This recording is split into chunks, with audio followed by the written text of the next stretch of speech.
Hi, it's Penny here, and today I wanted to tell you about some of the books that are coming out in November that I'm excited about. So that's primarily fantasy and science fiction. And I also have one book, just one book, that I added to my Goodreads to read list this month. But I'll share that one at the end. So let's get into the new releases. And I noticed actually that almost all of these are sequels. So I don't know if that's just that I'm bad at looking for new series and new books at the moment, or if that's what's happening in November. Regardless, first up on the 10th of November, we've got The Fires of Vengeance by Evan Winter. This is the second book in the Burning series and the sequel to The Rage of Dragons. I read The Rage of Dragons earlier this year and there was a lot that I really liked about it. It is this African-inspired fantasy where the women are able to harness these demon powers that also allow them to call dragons, or at least a small percentage of women are able to harness these powers. And there's also a small percentage of the men who are able to be powered up by the woman. And it does get a lot more into how the magic works, and I really liked that aspect. The only thing I didn't like is the main character Tao. I found him a bit boring and I really wanted some more of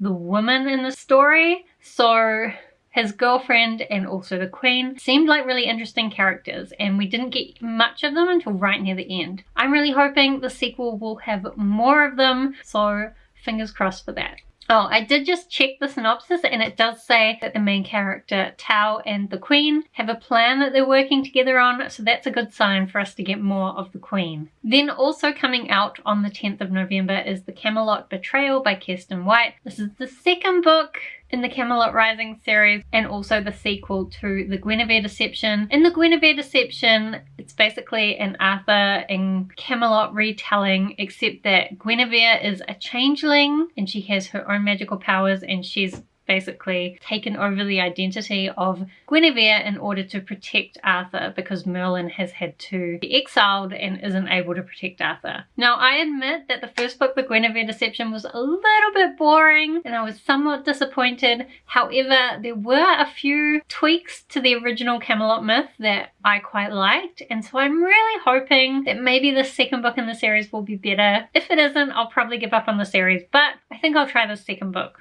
before I give up. Then on the 17th of November, we have Rhythm of War by Brandon Sanderson. This is the fourth book in the Stormlight Archives. I know a lot of people have been trying to catch up on the Stormlight Archives in preparation for this book coming out. This is going to be a 10-book series though, so there's no hurry, which is lucky because these books are all like 1,000 pages each at least, so they're not the kind of books you can hurry through. They're also really hard books to describe because there is so much going on, and also, as Brandon Sanderson is well known for, the magic system is very complicated and there's so many pieces to it that it's very hard to describe. But at a very high level, we have these two races at war. They did have a treaty briefly, but then one of the kings was assassinated and this has led to the war escalating, and we're following on one side several different characters as they discover their magical abilities and a link to the past that's going to help them with this upcoming war really escalating. And on the other side, we're learning a lot more about this other race and what their connections to the past are. It's a very hard series to talk about without spoilers, but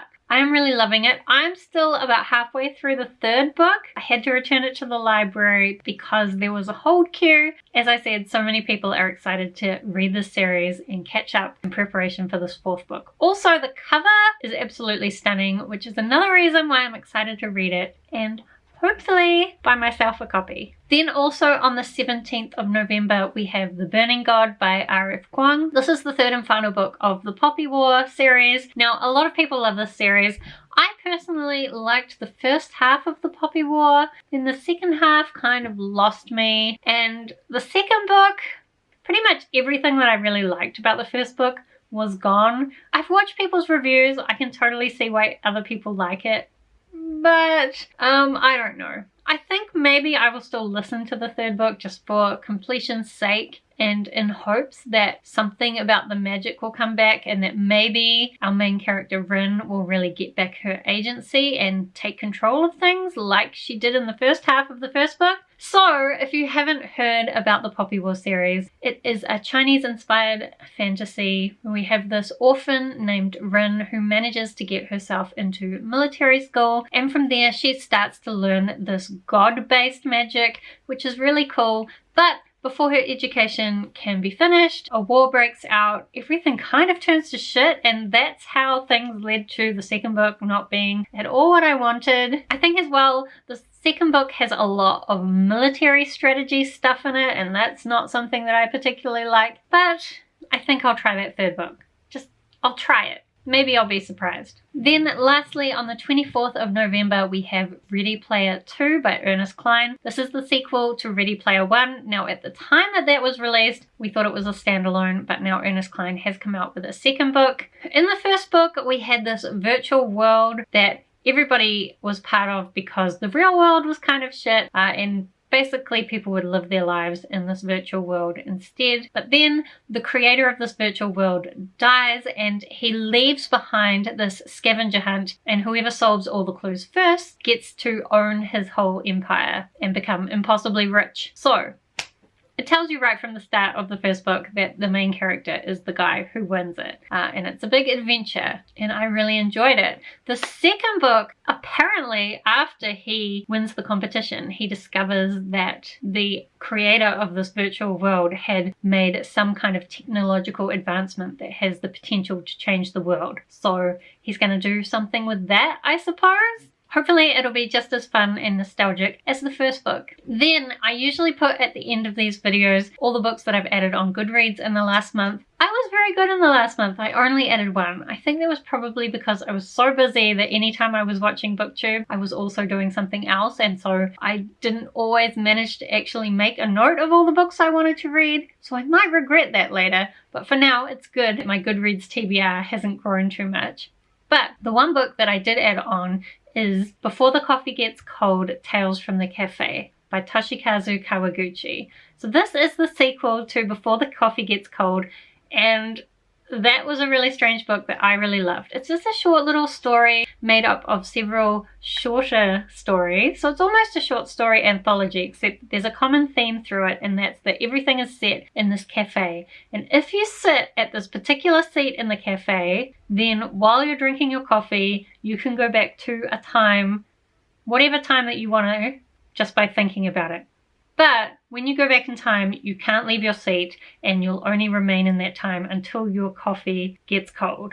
It's a very strange concept, but each of the stories and the reasons why people used this particular time travel technique were just so unique and also really heart-wrenching.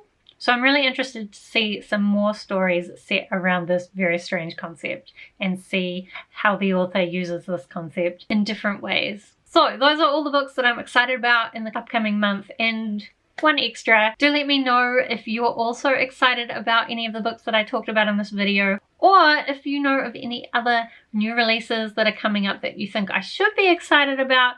Also let me know about those. Otherwise, thank you so much for watching. I hope that you are doing well, and I will see you next time.